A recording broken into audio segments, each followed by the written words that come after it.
Dear student, আজ আমি class 12-এর 4th সেমিস্টারে 5th ইউনিটের উপর সাজেশন করব। এই ইউনিট থেকে টোটাল 6 নম্বরের কোশ্চেন থাকবে। 4 নম্বরে একটি কোশ্চেন, 2 নম্বরে একটি কোশ্চেন। 4 নম্বরের কোশ্চেন শুরু করছি। 1 নম্বর কোশ্চেন, নাগরিক সমাজ বলতে কী বোঝো? এর সাথে নাগরিক সমাজের বৈশিষ্ট্য অথবা নাগরিক সমাজের গুরুত্ব যে কোনো একটা পড়বে। 2 নম্বর, নাগরিক সমাজ সম্পর্কে অ্যারিস্টটল ও হেগেলের মতামত ব্যক্ত করো। এই গেল 4 নম্বরের কোশ্চেন। এবারে আসছি 2 নম্বরের কোশ্চেন। 1 নম্বর, NVDP কি?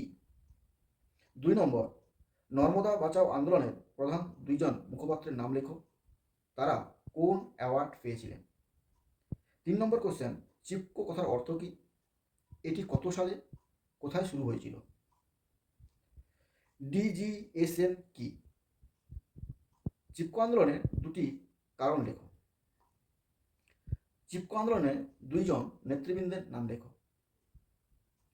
চিপকো আন্দোলনের 2টি সীমাবদ্ধতা উল্লেখ করো।